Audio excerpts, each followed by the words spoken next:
souhaitez les randonner? Franchement, ça ne me fait pas de plaisir de venir de parler ici du mariage de quelqu'un. C'est inconcevable. Inconcevable de parler du mariage ici de M. Félix Tshisekedi.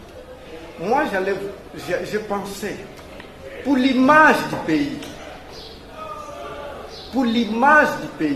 je sais, les infractions, vous les sélectionnez selon votre besoin. Mettez le même terrorisme comme vous voulez. Ça, c'est votre droit le plus inaliénable. Mais parler du mariage, on en parle. Nous avions demandé le mariage, ce n'est pas les pommes de sexe de l'ange.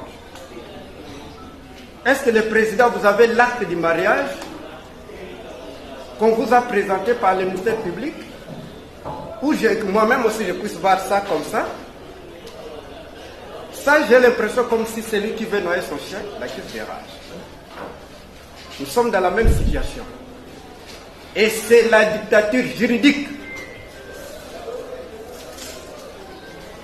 Pour faire taire ceux qui viennent avec l'antithèse de la mauvaise politique. C'est une stratégie qui marche des siècles et des siècles. Mais cette fois-ci, je ne pense pas que ça va marcher. Donc, nous avions souhaité qu'on identifie les comptes. Vous avez mon téléphone. Vous avez tout. Vous ne l'avez pas fait. Et deuxièmement, le ministère public ne vous a pas produit un acte de mariage pour m'accuser. Pour m'accuser, Parole a fait ça. Mais je vous ai dit, pour notre dignité comme peuple, on n'allait pas parler du mariage ici. Comme pays, vous n'avez pas présenté l'acte. Vos images, vous-même, vous aviez douté de vos images. Parlons maintenant des images. Les comptes ne sont pas identifiés, et parfois les comptes qu'ils ont fabriqués même à mon nom. Et vous avez vu la première audience, quand j'ai parlé, les gens publiaient. La première audience, quand on parlait, la dame de la CNS, elle, à la 3e place, il y avait des bruits qui sortaient des Bluetooth.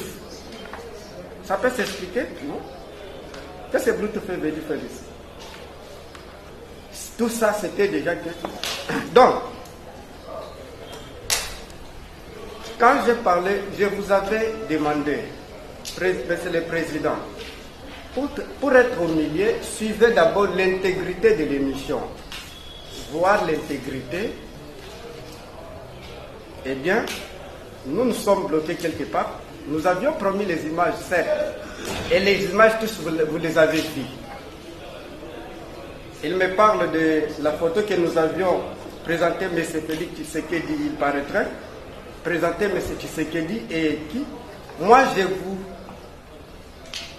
Tous, vous avez vu les images qui ont circulé. Les jours qu'on signait les accords entre Donald Trump, Tshisekedi et Paul Kagame.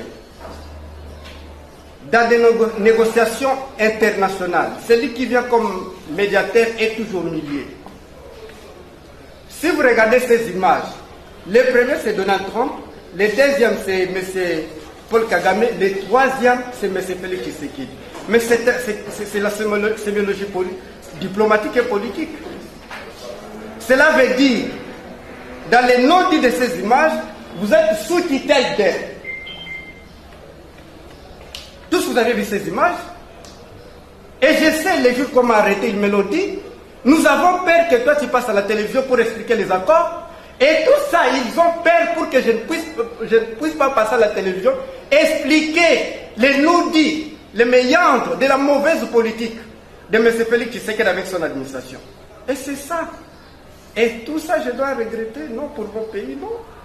Donc pour vous dire ceci, ces images que je viens vous dire, parce que je n'ai pas de téléphone, si j'avais tous ces moyens-là, d'ailleurs je comprends que c'est une stratégie, je commence à comprendre que c'est une stratégie mise en place pour me bloquer dans ma cellule, de ne pas sortir, être en contact avec les autres pour préparer les choses. J'ai donné ces images. Je compare ces images avec les images de Mandela et Mobutu. Quand Mandela venait réconcilier Laurent Désiré Kabila avec Mobutu, Mandela était au milieu. Parce que dans des négociations internationales, la sémiologie parle que la rhétorique.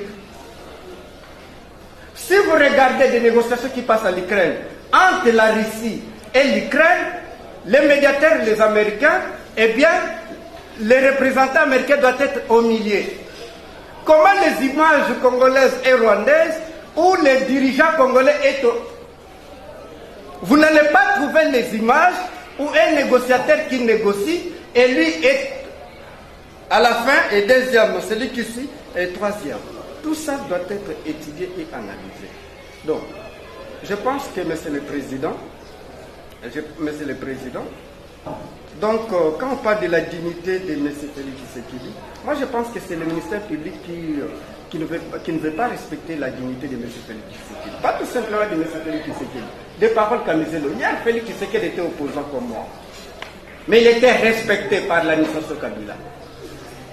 Tous vous avez vu ici, même aux États-Unis, en France, je prends d'abord des grandes démocraties, les États-Unis, la France et Grande-Bretagne, quel candidat, parti opposé, qui peut dire à un président de la République, même aux États-Unis on l'arrête. Même aux États-Unis on l'arrête. Vous voyez que Kabila était plus démocrate. Même aux États-Unis on l'arrête. Donc il était opposant comme moi. Demain je peux être aussi à sa place. Ce qui est vrai, je ne vais pas vous traiter comme vous nous traitez. Parce que c'est humaniste. Parce que je suis conscient que je suis devant mes frères. Tout ce que je peux faire dans mon fort intérêt, c'est mon sang. Monsieur le Président, pour ne pas beaucoup parler, comme j'aime souvent dire, moi je suis considéré comme un cochon. Nous qui avons grandi au village, nous sommes toujours villageois. Quand nous partons, les cochons viennent voler les maniocs dans des champs. Les cochons décèdent souvent avec ces maniocs en bouche. Je suis hyper convaincu. Je n'ai pas la haine contre quelqu'un, mais je dénonce le mal qui peut mettre notre existence en cause. L'histoire me donnera raison, l'avenir me donnera raison, l'histoire me renseigne très bien. Raison pour laquelle, de tout ce qu'on peut parler, à la fin nous disons dialoguons. C'est un signe d'amour. La valeur africaine. Si, ministère public, vous qui représentez le Congo, la nation, que je dirais la moelle épinière de la société, c'est-à-dire la justice, vous vous comportez comme des gens, des membres de partis politiques, ça, croyez-le-moi, vous ne construisez pas, vous détruisez. Donc pour moi, si vous étiez juste, l'émission est à l'intégrité, comment vous aviez sélectionné que paroles? Pourquoi? Un temps, vous avez un co-débatteur qui a traité un héros national, des faux mariages, Laurent Désiré Kabila. Il y a une loi aussi qui les protège. Pourquoi le ministère public n'en parle même pas? Vous avez choisi votre camp. C'est clair. Assumez-vous. Vous avez choisi votre camp. Donc, cela veut dire que mon co-débatteur a accusé un héros national, Laurent Désiré Kabila, de ne pas marier, il a pris la femme, il a confisqué la femme d'autrui, mais lui, il est devant sa femme, ses enfants, il se déambule, il est protégé par la monarchie du droit divin, comme l'a dit Anna Naret. La dictature ou le totalitarisme, c'est quoi? Quand le nom de quelqu'un commence à protéger les gens au nom de la loi. Tous, vous êtes disciples de Montesquieu. Montesquieu dit, ne soyons pas soumis à une monarque, mais à une loi. L'article 150 vous dit, vous avez une seule autorité, c'est la loi. Et cette loi, nous la respectons à maintes reprises. Si vous traitez A, traitez aussi B. La personne va vous traiter, vous dire comme ça. Donc, Monsieur le Président, pour terminer de ce que j'ai dit, donc, le ministère public, pour me synthétiser, n'a pas présenté l'acte du mariage. Non, il ne va pas l'acte du mariage. Et M. Félix Tshisekedi, il faut être clair, parce que c'est vous qui avez choisi les infractions. Moi, j'ai honte d'en parler. Je vous avais dit, comme un homme politique, oui, mais il est papa. Il est yaya, il est oncle. C'est comme ça qu'on nous a éduqués. Pour notre dignité comme peuple, je n'allais pas voir l'infraction des faux témoignages du mariage d'un chef de l'État. Non. Ça, je trouve que... Et dès qu'ils ont mis ça, il a fallu qu'ils viennent. Mais ces paroles, qui a menti? Voilà l'acte. Là, je me tais. Je suis cloué juridiquement et politiquement. Et sociologiquement, je suis totalement cloué. Mais n'ont pas fait ça. Donc, Monsieur le Président, nos demandes, ce que nous avions constaté, nos demandes n'étaient pas respectées. En soi, j'ai l'impression comme si celui qui veut noyer son chien l'acquise des rages. Et je vais rappeler toujours l'histoire, parce que ce n'est pas le premier cas. Quand les 501 magistrats des tribunaux liés condamnent Socrate à l'Antiquité, eh bien, on a vu les plus faibles qui n'avaient même pas sauté. Je me rappelle la première parole qu'on m'a dite le jour qu'on m'a enlevé à l'IPEN. Mais ces paroles, vous n'avez pas de protection, vous n'avez pas de garde, vous n'avez pas ceci, on peut faire ce que nous voulons. Ah, qui vous paye?